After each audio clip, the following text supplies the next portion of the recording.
अल्लाह अवलदीन की कहानी। अवलदीन और उसकी माँ बहुत निर्धन थे। उनका निर्वाह बहुत कठिनाई से होता था। कभी कभी तो उनके पास 2 वक्त की रोटी तक का जुगाड़ भी नहीं होता पाता था। एक दिन अवलदीन दिन भर काम ढूंढता रहा, परंतु उसे कोई काम नहीं मिला। शाम को थक हार कर जब वह घर पहुंचा, तब माँ ने उसे बताया कि घर में अब चावल दाल थोड़ा ही बचा है। दोनों चिंता में पड़ गए कि कल भी काम नहीं मिला तो निर्वाह कैसे होगा। तभी दरवाज़ा खटखटाने की आवाज़ आई। दोनों चौंक पड़े कि कहीं कोई अतिथि न हो। अवलदीन ने दरवाज़ा खोला तो सामने एक वृद्ध व्यक्ति खड़ा था।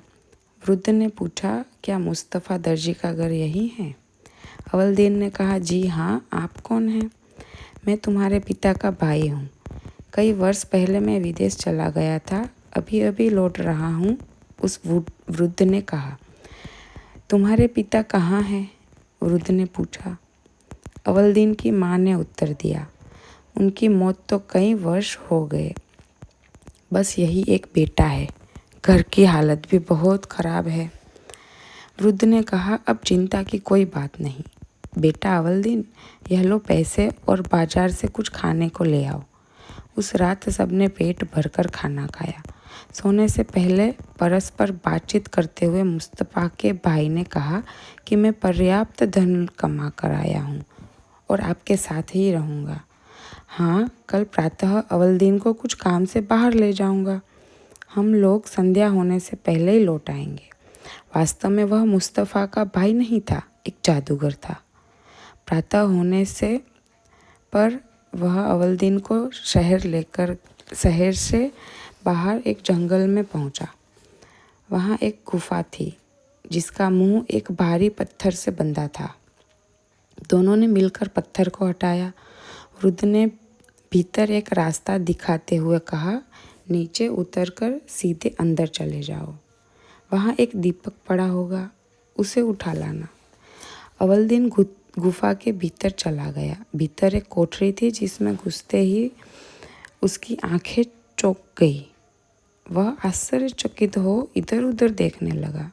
कोठरी तो हीरे मोती से लबालब भरी हुई थी और तरह तरह के रत्नों से भरी हुई थी। अवलदीन ने उन में से कुछ रत्न उठाकर जेबें भर ली और कुछ अपनी झोली में डाल लिए। इतने में उसे अपने चाचा की आवाज़ सुनाई दी। चाचा बोल रहे थे, जल्दी से दीपक मुझे पकड़ा दो। अब अवलदीन का ध्यान दीपक की ओर गया। वहीं कोने में एक पुराना दीपक पड़ा था जिस पर धूल जमी हुई थी। अवलदीन ने दीपक उठाया और गुफा से बाहर द्वार तक पहुंचा। चाचा जी, मेरा हाथ पकड़कर मुझे ऊपर खींचिए, अवलदीन ने कहा। वृद्ध ने कहा, पहले दीपक मुझे पकड़ा दो। अवलदीन अपनी बात पर डटा रहा और जादूगर अपनी बात पर। इस तरह कुछ समय बीत गया तो जादूगर क्रोधित होकर बोला, अच्छा तो फिर यहीं रहो। यह कहकर उसने गुफा का मुंह बंद कर दिया और वहां से चला गया। अवलदीन बहुत चिल्लाया, परंतु किसी ने उसकी आवाज़ नहीं सुनी। थक कर वह जमीन पर बैठ गया। उसके हाथ में दीपक था जो किसी तरह रगड़ गया और उसमें से एक जिन के सामने प्रकट हो गया। अवलदीन भय से कांपने लगा। इतने में ऊंची आवाज़ में वह जिन बोला, बोलिए मालिक, क्या आज्ञा है? अवलदीन ने कांपते स्वर में पूछा, तुम कौन हो? जिन ने उत्तर दिया, मैं इस दीपक का सेवक हूँ।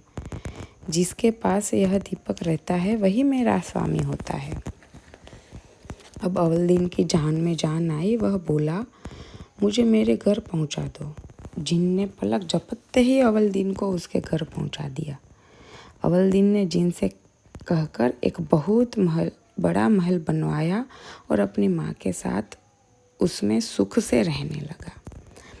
यह थी एक अवलदीन और अल्लाह की कहानी। अब इसका आध्यात्मिक भाव देखेंगे तो अल्लाह अवलदीन की कहानी में अल्लाह माना शिव बाबा और अवलदीन माना आदि सनातन देवी देवता धर्म।